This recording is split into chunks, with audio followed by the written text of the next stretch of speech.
삼성전자 주주 여러분 반갑습니다. 오늘 삼성전자 이야기는 SK하이닉스에서 시작해보겠습니다. 이렇게 말씀드리면 바로 이런 생각 드실 수 있습니다. 삼성전자 이야기라면서 왜 또 SK하이닉스냐? 맞습니다. 삼성전자 주주분들 입장에서는 SK하이닉스 이야기가 반갑지만은 않을 수 있습니다. 특히 HBM 이야기가 나올 때마다 삼성전자와 SK하이닉스가 비교되잖아요. SK하이닉스는 앞서간다. 삼성전자는 따라잡아야 한다. 엔비디아 공급망에서는 누가 더 강하다. 이런 이야기들이 계속 나오니까 솔직히 피곤하실 수 있습니다. 그런데요, 이번 SK하이닉스 미국 상장 이슈는 단순히 SK하이닉스만 띄우는 뉴스로 보면 안 됩니다. 삼성전자 주주분들이 꼭 봐야 할 장면이 있습니다. 월가가 한국 메모리를 직접 사기 시작하는 장면입니다. 이게 무슨 말이냐면요, 그동안 미국 투자자들이 AI 반도체를 볼 때 가장 먼저 본 건 엔비디아였습니다. 그 다음은 마이크론, AMD, 브로드컴, TSMC 같은 기업들이었죠. 한국 기업도 물론 관심은 있었습니다. 삼성전자와 SK하이닉스가 세계적인 메모리 기업이라는 건 다 압니다. 그런데 미국 시장에서 직접 사고 팔기 편한 종목과 한국 시장을 통해서 봐야 하는 종목은 느낌이 다릅니다. 접근성이 다릅니다. 수급이 다릅니다. 월가의 보고서와 자금 배분에서 다루는 방식도 달라질 수 있습니다. SK하이닉스가 미국 시장에서 더 쉽게 거래되는 구조로 들어간다는 건 월가가 한국 메모리를 더 직접적으로 보기 시작한다는 뜻입니다. 그리고 이건 삼성전자에게 위기이자 기회입니다. 위기인 이유는 분명합니다. SK하이닉스가 HBM 대표주로 더 선명하게 부각될 수 있기 때문입니다. 월가 자금이 AI 메모리, SK하이닉스로 더 빠르게 움직이면 삼성전자는 상대적으로 더 비교를 받을 수 있습니다. 삼성전자는 왜 아직 덜 인정받느냐? HBM에서 진짜 따라잡을 수 있느냐? 한국 메모리를 사려면 SK하이닉스가 더 직접적인 선택 아니냐? 이 질문이 더 커질 수 있습니다. 그런데 동시에 기회이기도 합니다. 왜냐하면 월가가 한국 메모리 전체를 다시 보기 시작하면 삼성전자도 결국 비교 테이블 위에 다시 올라올 수밖에 없기 때문입니다. SK하이닉스만 보고 끝나지 않습니다. 월가가 SK하이닉스를 보게 되면 자연스럽게 묻습니다. 그럼 삼성전자는? 그럼 마이크론은? 그럼 HBM 다음에는 D램, 낸드, SSD는? 그럼 메모리 사이클 전체는 어디까지 가나? 이 질문이 붙습니다. 오늘은 이 흐름을 보겠습니다. SK하이닉스 미국 상장이 왜 삼성전자 주주에게 부담이면서도 기회인지, 월가가 한국 메모리를 직접 보기 시작하면 삼성전자는 어떤 속죄를 받게 되는지, 그리고 삼성전자는 더 이상 관망주로 남을 수 없는 이유를 같이 보겠습니다. 먼저 미국 상장이라는 걸 너무 어렵게 보실 필요는 없습니다. 핵심은 접근성입니다. 미국 투자자들이 한국 주식을 사려면 여러 절차가 필요합니다. 환전도 해야 하고요. 시장 시간도 다르고요. 투자 계좌나 기관 내부 규정에 따라 접근이 번거로울 수도 있습니다. 그런데 미국 시장에서 ADR 형태로 거래되면 이야기가 달라집니다. 미국 투자자 입장에서는 훨씬 익숙한 방식으로 접근할 수 있습니다. 월가 펀드들이 포트폴리오에 넣기도 쉬워지고요. AI 반도체 섹터를 묶어서 볼 때 같이 비교하기도 쉬워집니다. 이게 왜 중요하냐면요, 주식을 실적만으로 움직이지 않습니다. 누가 사기 쉬운지, 누가 더 많이 볼 수 있는지, 어떤 시장에서 어떤 자금이 붙는지, 이것도 굉장히 중요합니다. 아무리 좋은 기업이어도 글로벌 자금이 접근하기 불편하면 평가가 제한될 수 있습니다. 반대로 접근성이 좋아지면 같은 기업도 다시 계산될 수 있습니다. SK하이닉스의 미국 상장 이슈는 바로 이 지점에서 봐야 합니다. SK하이닉스가 갑자기 전혀 다른 회사가 되는 건 아닙니다. 하지만 월가 자금이 SK하이닉스를 더 직접적으로 살 수 있는 구조가 생기면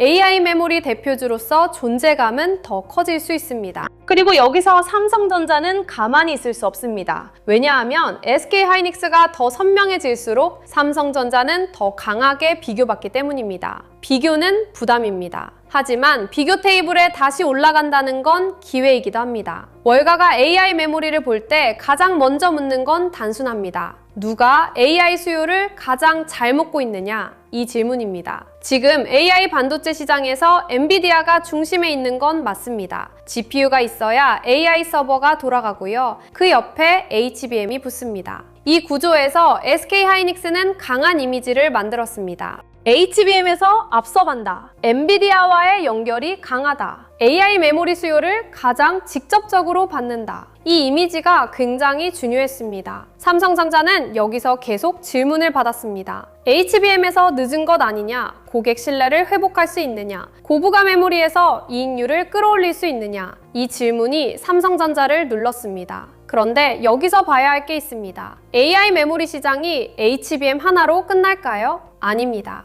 HBM은 핵심입니다. 하지만 AI 서버가 커질수록 서버용 D램, 고성능 SSD, 낸드, 패키징, 전력 인프라까지 같이 붙습니다. GPU 하나만 꽂는다고 AI 데이터 센터가 돌아가는 게 아니잖아요. 엄청난 데이터를 저장해야 하고요. 계속 불러와야 하고요. 연산 장치가 쉬지 않고 돌려면 메모리와 저장 장치가 같이 받쳐줘야 합니다. 여기서 삼성전자의 이야기가 다시 나옵니다. 삼성전자는 HBM만 있는 회사가 아닙니다. D램이 있고요. 낸드가 있고요. 서버용 SSD가 있고요. 파운드리와 패키징까지 같이 봐야 합니다. 그러니까 월가가 한국 메모리를 다시 보기 시작하면 처음에는 SK하이닉스가 더 선명하게 보일 수 있습니다. 하지만 그 다음 질문은 결국 삼성전자입니다. 삼성전자는 얼마나 따라오고 있나? 삼성전자는 HBM 말고 다른 메모리에서 얼마나 가져가나? AI 서버 수요가 넓어지면 삼성전자의 D램, 낸드, SSD도 같이 좋아질 수 있나? 이 질문이 생깁니다. 여기서 삼성전자에게 부담이 되는 부분부터 솔직히 보겠습니다. SK하이닉스가 미국 시장에서 더 쉽게 거래되면 월가 자금은 SK하이닉스를 AI 메모리 대표주로 더 직접적으로 볼 수 있습니다. 그럼 삼성전자는 더 비교를 받습니다. 한국 메모리를 사고 싶으면 SK하이닉스가 더 빠른 선택 아닌가? 삼성전자는 사업이 너무 넓어서 AI 메모리 순수성이 약한 것 아닌가? HBM에서 선도가 아니라면 굳이 삼성전자를 먼저 살 이유가 있나? 이런 질문이 나올 수 있습니다. 삼성전자 주주분들 입장에서는 불편한 질문이죠. 하지만 이 질문을 피하면 안 됩니다. 오히려 이 질문에 답해야 합니다. 삼성전자가 다시 평가받으려면 말이 아니라 숫자를 보여줘야 합니다. HBM 고객 확대, 고부가 D램 비중 증가, 서버용 SSD 수요 회복, 낸드 수익성 개선, 파운드리 고객 신뢰 회복, 패키징 경쟁력 강화, 이런 것들이 이어져야 합니다. 삼성전자가 우리도 AI 수혜주입니다 라고 말하는 것만으로는 부족합니다. 시장은 묻습니다. 어디에 찍혔는데? 어떤 고객이 늘었는데? 마진이 좋아졌는데? 실적 전망이 올라봤는데? 이렇게 묻습니다. 월가 자금은 특히 더 냉정합니다. 스토리도 보지만 숫자를 더 봅니다. 그래서 SK하이닉스 미국 상장은 삼성전자에게 압박입니다. 삼성전자가 이제 더 이상 언젠가 좋아질 것이라는 말로만 버티기 어렵다는 뜻입니다. 월가가 한국 메모리를 더 직접적으로 보기 시작하면 삼성전자는 실적으로 답해야 합니다. 그런데 동시에 이게 기회인 이유도 있습니다. 월가가 SK하이닉스를 보기 시작하면 한국 메모리 자체가 더 큰 판으로 올라갈 수 있습니다. 그동안 글로벌 투자자들이 AI 반도체를 이야기할 때 엔비디아, 브로드컴, AMD, 마이크론, TSMC 중심으로 많이 봤다면 이제 한국 메모리도 더 직접적으로 비교될 수 있습니다. 이건 삼성전자에게도 나쁘지만은 않습니다. 왜냐하면 삼성전자는 여전히 세계 최대급 메모리 기업이고요. D램과 낸드에서 넓은 포트폴리오를 가지고 있습니다. 스마트폰, 가전, 파운드리까지 같이 가진 독특한 회사입니다. 물론 이 넓은 사업 구조가 단기적으로는 답답하게 보일 때도 있습니다. SK하이닉스처럼 AI 메모리 하나로 선명하게 보이지 않을 수 있으니까요. 하지만 큰 자금이 메모리 산업 전체를 다시 보기 시작하면 이야기가 달라질 수 있습니다. 월가가 SK하이닉스를 통해 한국 메모리를 직접 보기 시작하면 결국 이런 질문이 나옵니다. SK하이닉스가 이렇게 평가받는다면 삼성전자는 너무 싸게 보는 것 아닌가? 삼성전자가 HBM에서 따라오면 평가가 달라지는 것 아닌가? 메모리 사이클이 더 길어진다면 삼성전자의 전체 이익도 다시 계산해야 하는 것 아닌가? 이 질문이 생길 수 있습니다. 이게 삼성전자에게 기회입니다. SK하이닉스가 앞서간다는 사실은 부담입니다. 하지만 SK하이닉스가 글로벌 투자자들의 관심을 끌어올리면 삼성전자도 같은 판에서 다시 평가받을 수 있습니다. 비교가 커지면 부담도 커지지만 재평가의 문도 열립니다. 여기서 중요한 건 관망주라는 표현입니다. 삼성전자는 그동안 많은 투자자들에게 이런 느낌이었습니다. 좋은 기업인 건 안다. 언젠가 좋아질 것도 안다. 하지만 지금 당장은 SK하이닉스가 더 선명하다. 삼성전자는 아직 확인이 필요하다. 이런 식으로 관망 대상이 된 겁니다. 그런데 월가가 한국 메모리를 직접 사기 시작하면 삼성전자는 계속 관망주로만 남기 어렵습니다. 왜냐하면 비교가 더 촘촘해지기 때문입니다. SK하이닉스의 HBM 프리미엄이 어느 정도인지, 삼성전자의 할인 요인이 얼마나 되는지, 마이크론과 비교하면 어떤지, D램 사이클 전체로 보면 누가 유리한지, 낸드 회복까지 붙으면 삼성전자는 어떻게 달라지는지, 이 질문들이 더 많이 나올 수밖에 없습니다. 삼성전자 입장에서는 좋든 싫든 답을 해야 합니다. 그리고 주주분들도 여기서 기준을 세워야 합니다. 삼성전자를 단순히 언젠가 올라갈 대형주로 볼 건지, 아니면 한국 메모리 재평가 테이블에서 다시 검증받을 종목으로 볼 건지, 이 관점이 달라져야 합니다. 삼성전자가 다시 강하게 평가받으려면 결국 두 가지가 필요합니다. 첫째, HBM에서 신뢰 회복. 둘째, HBM 밖의 메모리와 저장 장치에서 숫자 증명. 이 두 가지가 같이 나와야 합니다. 삼성전자를 볼 때도 이제 삼성전자만 따로 보면 흐름이 좁아집니다. SK하이닉스가 미국 시장에서 주목받는다면 월가가 한국 메모리를 어떻게 다시 보는지 봐야 하고요. 그 돈이 SK하이닉스에서만 끝나는지, 삼성전자와 마이크론, 장비 소부장, 후공정, 패키징, 전력 인프라까지 번지는지도 같이 봐야 합니다. 한미 반도체, HPSP, 리노공업, ISC 같은 장비와 소부장, HD 현대일렉트릭과 LS일렉트릭 같은 전력 인프라 흐름도 같이 연결해서 봐야 하죠. 제가 준비한 코스피 2만의 시대, 돈의 흐름을 읽는 법도 이런 흐름을 보시라고 만든 자료입니다. 삼성전자를 무조건 사라는 자료가 아니라 큰 뉴스가 나왔을 때 돈이 어디서 시작하고 어디로 건질 수 있는지 같이 보자는 자료예요. 필요하신 분들은 구독과 좋아요 눌러주시고요. 댓글에 구독 완료라고 남겨주시면 됩니다. 영상 아래 더보기란이나 구독 댓글에 파란색 링크로 신청하실 수 있게 남겨두겠습니다. 다시 삼성전자 이야기로 돌아오겠습니다. 그럼 월가 자금은 왜 한국 메모리를 다시 보려고 할까요? 답은 AI입니다. AI 서버가 늘어나면 메모리 수요가 커집니다. HBM이 가장 먼저 주목받지만 AI 인프라가 커질수록 D램, SSD, 낸드, 전력, 냉각까지 같이 붙습니다. AI 모델을 학습할 때도 메모리가 필요하고요. 실제 서비스로 확산될 때도 서버와 저장 장치가 필요합니다. 검색, 추천, 챗봇, 광고, 영상, 코딩, 문서 작업, 이 모든 AI 서비스가 커지면 데이터 센터는 계속 돌아갑니다. 데이터 센터가 돌아가면 반도체가 필요합니다. 그리고 그 반도체 안에서 메모리는 핵심입니다. 이 흐름이 커지면 메모리 기업들은 다시 글로벌 자금의 중심에 들어올 수 있습니다. 그동안 반도체 투자라고 하면 엔비디아가 너무 강했습니다. 그런데 엔비디아가 강해질수록 그 옆에 붙는 메모리도 같이 봐야 합니다. GPU가 아무리 좋아도 데이터를 빠르게 공급하지 못하면 성능이 막힙니다.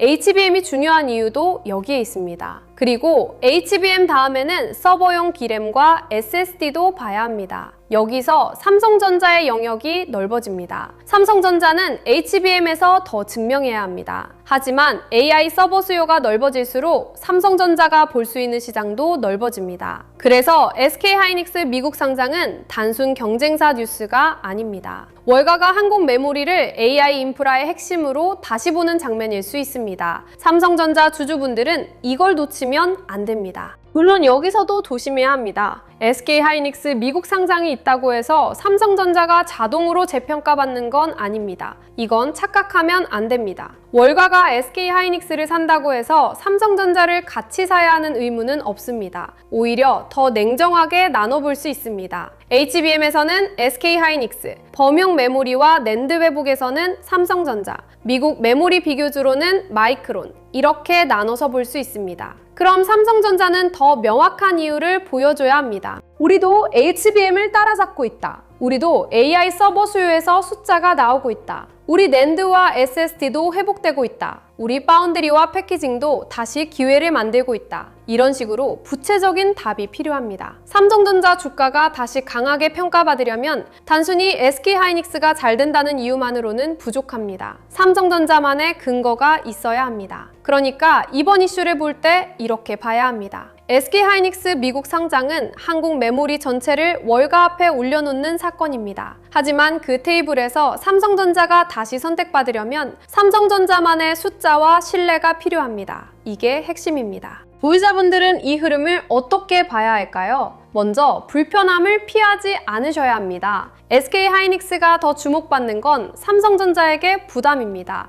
이건 인정해야 합니다. HBM에서 선명한 이미지를 가진 쪽으로 돈이 먼저 갈 수 있습니다. 월가 자금도 AI 메모리 대표성을 보고 움직일 수 있습니다. 그러면 삼성전자는 상대적으로 답답하게 느껴질 수 있습니다. 그런데 이걸 단순히 삼성전자는 끝났다로 보면 안 됩니다. 비교가 커진다는 건 삼성전자가 다시 계산될 수 있다는 뜻이기도 합니다. 월가가 한국 메모리를 직접 보기 시작하면 삼성전자의 낮은 평가, 넓은 사업 구조, 메모리 회복 가능성, HBM 신뢰 회복 여부가 모두 다시 검토될 수 있습니다. 보유자분들은 앞으로 몇 가지를 보셔야 합니다. 첫째, SK하이닉스로 들어간 관심이 한국 메모리 전체로 확산되는지. 둘째, 삼성전자 HBM 관련 고객 신뢰가 실제로 회복되는지. 셋째, 서버용 디램과 낸드, SSD 수요가 숫자로 좋아지는지. 넷째, 외국인이 삼성전자를 다시 비교 테이블에 올리는지. 다섯째, 반도체 장비와 후공정, 전력 인프라까지 돈이 퍼지는지. 이걸 봐야 합니다. 삼성전자는 단기적으로 SK하이닉스보다 덜 선명할 수 있습니다. 하지만 메모리 사이클 전체가 커지고 AI 인프라 투자가 계속 이어진다면 삼성전자는 다시 볼 수밖에 없는 종목입니다. 단, 조건은 있습니다. 기대가 아니라 증거가 나와야 합니다. 신규로 보시는 분들은 더 차분해야 합니다. SK하이닉스가 미국 시장으로 간다. 월가가 한국 메모리를 직접 본다. 그러면 삼성전자도 따라간다. 이렇게 단순하게 보시면 안 됩니다. 좋은 이야기와 좋은 진입 자리는 다릅니다. 이건 꼭 나눠야 합니다. SK하이닉스 미국 상장이 한국 메모리 재평가의 계기가 될 수는 있습니다. 하지만 삼성전자를 매수할 때는 삼성전자 자체 기준을 봐야 합니다. HBM 신뢰 회복이 나오는지, 실적 전망이 올라가는지, 서버용 메모리와 낸드가 실제로 좋아지는지, 외국인 수급이 돌아오는지, 주가가 과열된 자리인지, 눌림을 주는 자리인지, 거래 대금이 붙는지, 이걸 봐야 합니다. 삼성전자는 좋은 기업입니다. 하지만 좋은 기업과 좋은 자리는 다릅니다. 월가가 한국 메모리를 다시 본다고 해서 아무 자리에서나 들어가도 되는 건 아닙니다. 특히 비교가 커지는 구간에서는 더 냉정해야 합니다. 삼성전자가 SK하이닉스와 비교해서 무엇이 약한지 봐야 하고요. 반대로 삼성전자만 가진 강점이 무엇인지도 봐야 합니다. 넓은 메모리 포트폴리오, 낸드와 SSD, 스마트폰과 가전, 파운드리와 패키징, 이 넓은 구조가 언제 다시 장점으로 바뀔 수 있는지 봐야 합니다. 신규 접근은 기대감이 아니라 기준입니다. 이번 이슈를 조금 더 크게 보면요. 한국 메모리가 글로벌 투자자 앞에서 다시 시험대에 올라가는 흐름입니다. SK하이닉스는 HBM 대표주로 먼저 주목받을 수 있습니다. 삼성전자는 더 큰 질문을 받게 됩니다. 너도 HBM에서 따라올 수 있냐? 너는 HBM 말고 어떤 메모리에서 돈을 벌 수 있냐? AI 서버 수요가 넓어질 때 너의 디램, 낸드, SSD는 얼마나 좋아지냐? 파운드리와 패키징은 다시 기회가 있냐? 이 질문들입니다. 삼성전자가 이 질문에 답하면 기회입니다. 답하지 못하면 부담입니다. 그래서 이번 이슈는 삼성전자에게 위기이자 기회입니다. 위기는 비교가 더 세진다는 겁니다. 기회는 한국 메모리 전체가 글로벌 자금의 관심을 받을 수 있다는 겁니다. 삼성전자 주주분들은 여기서 감정적으로 반응하시면 안 됩니다. SK하이닉스가 잘 된다고 무조건 화낼 일도 아니고요. 삼성전자가 바로 같이 간다고 단정할 일도 아닙니다. 중요한 건 흐름입니다. 월가 자금이 한국 메모리를 다시 보기 시작하는가? 그 관심이 SK하이닉스에서 끝나는가? 아니면 삼성전자까지 확산되는가? 삼성전자는 그 관심을 받을 만한 숫자를 보여주는가? 이걸 봐야 합니다. 오늘 내용을 다시 잡아보면 이렇습니다. SK하이닉스 미국 상장은 단순히 SK하이닉스만의 뉴스가 아닙니다. 월가가 한국 메모리를 더 직접적으로 보기 시작하는 장면입니다. 그리고 이 장면은 삼성전자에게 위기이자 기회입니다. 위기인 이유는 SK하이닉스가 HBM 대표주로 더 선명하게 부각될 수 있기 때문입니다. 삼성전자는 HBM에서 더 강한 비교를 받을 수 있습니다. 하지만 기회인 이유도 분명합니다. 월가가 한국 메모리 전체를 다시 보기 시작하면 삼성전자도 결국 다시 계산될 수밖에 없습니다. 삼성전자는 HBM만 있는 회사가 아닙니다. D램, 낸드, SSD, 파운드리, 패키징까지 같이 봐야 하는 회사입니다. AI 서버 수요가 넓어질수록 이 넓은 구조가 다시 장점이 될 수 있습니다. 다만 조건은 있습니다. 삼성전자가 실제 숫자를 보여줘야 합니다. HBM 고객 신뢰를 회복하고 서버용 메모리와 저장 장치에서 실적을 보여주고 외국인이 다시 볼만한 근거를 만들어야 합니다. 그때 삼성전자는 관망주에서 다시 선택받는 종목으로 바뀔 수 있습니다. 오늘처럼 삼성전자를 볼 때는 SK하이닉스 미국 상장 뉴스 하나만 보면 안 됩니다. SK하이닉스가 월가에서 어떤 평가를 받는지도 봐야 하고요. 그 관심이 한국 메모리 전체로 확산되는지도 봐야 합니다. 삼성전자 HBM 신뢰 회복, 서버용 D램, 낸드, SSD, 파운드리, 패키징까지 같이 봐야 하고요. 외국인 수급, 환율, 미국 반도체주, 코스피 흐름까지 같이 봐야 합니다. 여기에 마이크론, 엔비디아, 한미반도체, HPSP, 니노공업, ISC, HD 현대 일렉트릭, LS 일렉트릭까지 붙으면 더 복잡해집니다. 직장 생활하면서 이걸 매일 다 확인하기는 쉽지 않습니다. 그래서 제가 준비한 게 있습니다. 코스피 2만의 시대, 돈의 그름을 읽는 법. 이 자료는 이 종목 사세요, 여기서 파세요 이런 자료가 아닙니다. 그렇게 보시면 안 됩니다. 제가 보려고 한 건 큰 뉴스가 나왔을 때 그 뉴스가 어디까지 돈의 그름으로 이어질 수 있느냐입니다. SK하이닉스가 미국 시장에서 주목받는 흐름이 나오면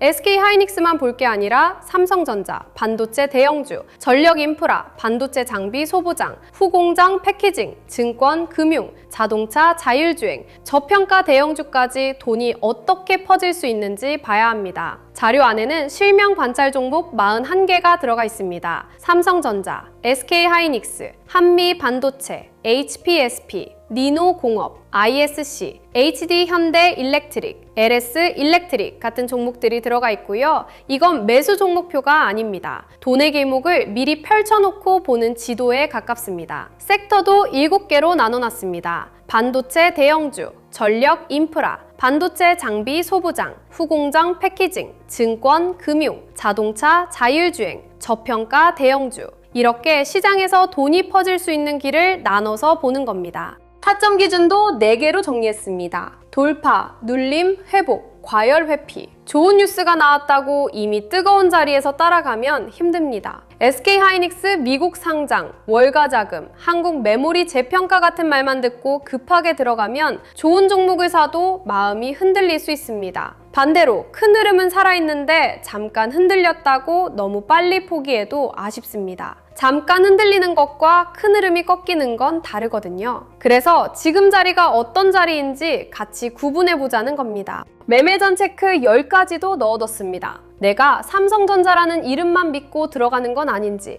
SK하이닉스 미국 상장, 월가 자금, HBM, 한국 메모리 재평가 같은 말에 너무 흥분하는 건 아닌지, 반대로 잠깐 조정이 나왔다고 공포에 먼저 반응하는 건 아닌지, 외국인 수급을 받는지, 거래 대금이 붙는지, 섹터 전체로 돈이 퍼지는지, 내 비중이 과하지 않은지, 분할 계획은 있는지, 틀렸을 때 줄일 기준은 있는지, 내 투자 기간이 분명한지, 나중에 복귀할 수 있는 매매인지 이런 걸 같이 체크해보자는 자료입니다. 특히 중요한 건 기대 매매와 공포 매매를 줄이는 겁니다. 좋은 뉴스가 나왔다고 바로 흥분해서 들어가는 것도 위험하고요. 조금 흔들렸다고 아무 기준 없이 던지는 것도 위험합니다. 그래서 외국인 수급, 거래대금, 섹터 확산, 중요 가격대, 장중 체크 포인트를 같이 보면서 대응 기준을 세워보자는 겁니다. 자료는 이북 형태로 보실 수 있게 정리해뒀습니다. 자료 받아보고 싶으신 분들은 구독과 좋아요 눌러주시고요. 댓글창에 구독 완료라고 남겨주시면 됩니다.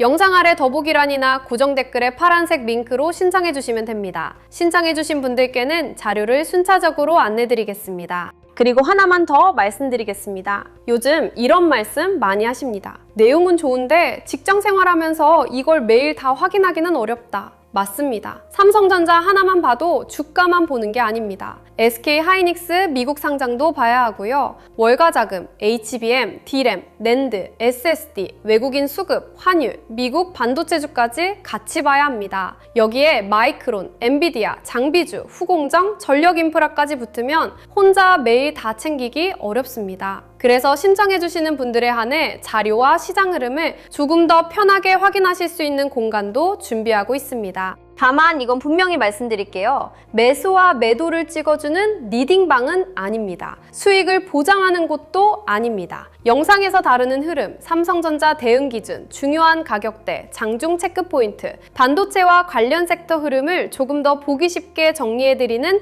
자료방에 가깝습니다. 필요하신 분들은 구독과 좋아요 눌러주시고 댓글에 구독 완료 남겨주신 다음 설명란이나 고정 댓글에 파란색 링크로 신청해주시면 자료와 함께 순차적으로 안내드리겠습니다. 마지막으로 이 이야기만 기억하시면 좋겠습니다. SK 하이닉스 미국 상장은 삼성전자 주주분들이 그냥 넘길 뉴스가 아닙니다. 이건 SK 하이닉스만의 이야기가 아니라 월가가 한국 메모리를 더 직접적으로 보기 시작하는 장면입니다. 삼성전자에게는 부담입니다. HBM에서 더 비교받을 수 있기 때문입니다. 하지만 동시에 기회입니다. 한국 메모리 전체가 다시 글로벌 자금에 관심을 받는다면 삼성전자도 결국 다시 계산될 수밖에 없습니다. 관건은 삼성전자가 그 관심을 받을 만한 증거를 보여주느냐입니다. HBM 실내 회복, 서버용 D램, 낸드와 SSD, 파운드리와 패키징, 외국인 수급, 이 흐름이 같이 살아나야 합니다. 삼성전자는 더 이상 좋은을 사니까 언젠가 오르겠지로만 볼 종목이 아닙니다. 월가가 한국 메모리를 직접 보기 시작하면 삼성전자는 더 냉정하게 비교받고 더 분명하게 증명해야 합니다. 그 증명이 나오면 위기는 기회가 될 수 있습니다. 그리고 그때 삼성전자는 관망주가 아니라 다시 선택받는 종목으로 바뀔 수 있습니다. 다음 영상에서는 더 좋은 소식으로 찾아뵙겠습니다. 오늘도 시청해주셔서 감사합니다.